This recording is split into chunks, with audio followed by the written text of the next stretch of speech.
State Senator Jackie Smith. She joins me from Sioux City here at the Capitol. She originates from Sioux City, but she is here at the Capitol with me.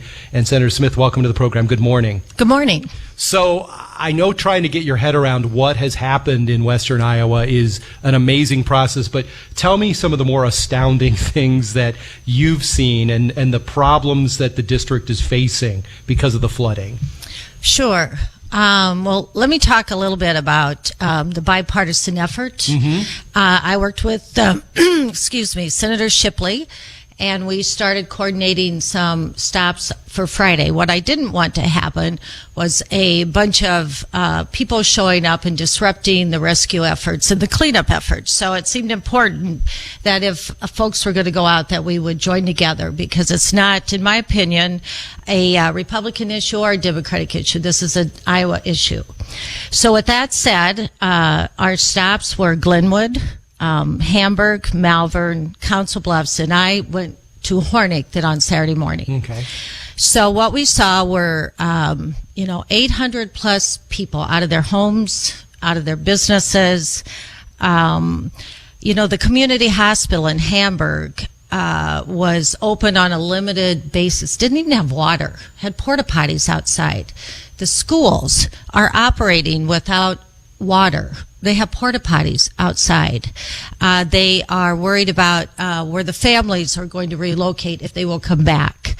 The superintendent in, I believe it was Hamburg, was asking for 100 FEMA trailers. He thought that would be beneficial to bring the families back so they could go to school. There was a gentleman in Hornick that had lived in his home. He was 97 years old. I went to a pancake breakfast, and he said he'd lived in Hornick for 67 years, first time he'd ever had water. Wow. So what we saw were kind of two stories. One was one of devastation, but the other, and this is why I'm so glad I went, because Iowans do help Iowans. Yeah. And there was such community support, people pulling together, trying to clean up and assess their damage. They won't even know how much damage for a while. Pacific Junction is going to have water for a while. Evidently sits in a bowl.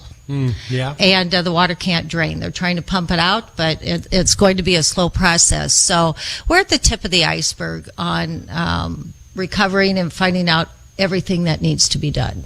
Senator Smith is saying this is a bipartisan tour. She is a Democrat from Sioux City, and Senator Shipley is a Republican from Nottoway. So, Senator, I am seeing the media reports that there are a lot of calls for the federal government to do something. Is that where really the relief lies? Is there anything that the state government can do?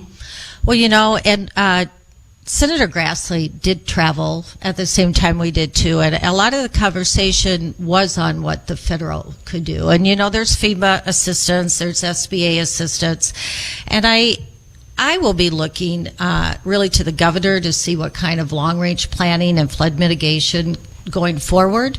We looked at a levee system, $57 million project over 20 years in Council Bluffs, and the levee that we actually walked on protected, hundreds of homes.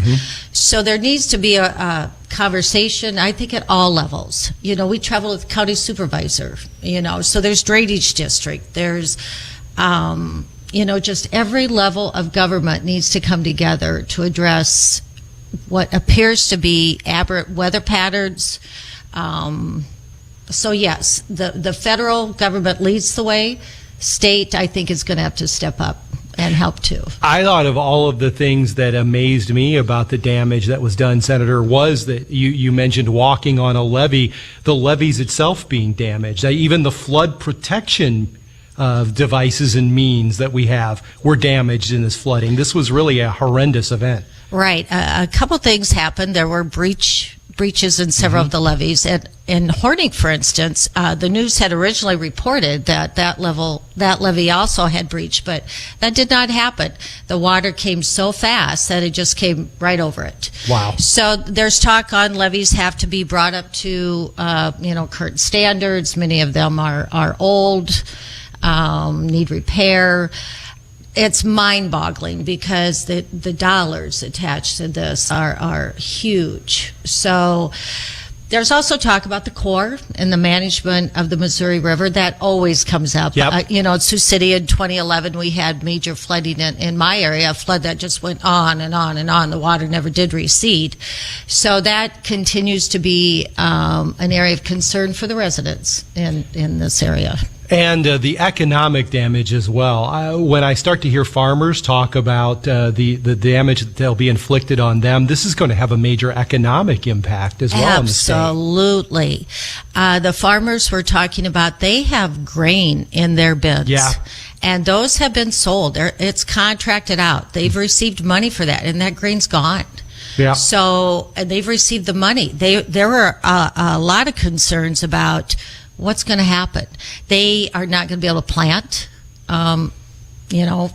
won't be able to plant this spring, obviously. Yeah, they're done for the year. They can't get flood insurance until the levees are repaired. Yeah, I know.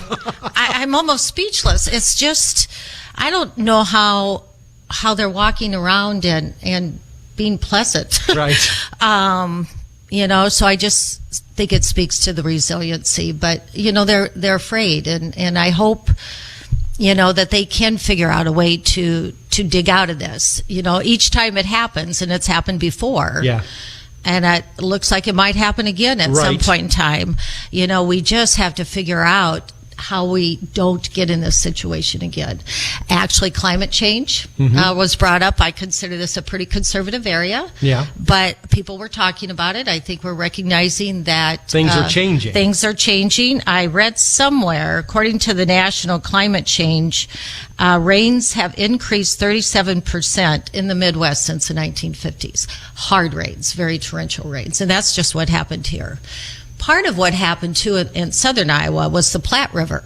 There was snow melt, and it wasn't just the Missouri River. The Platte River, flows in, and it just all came at once.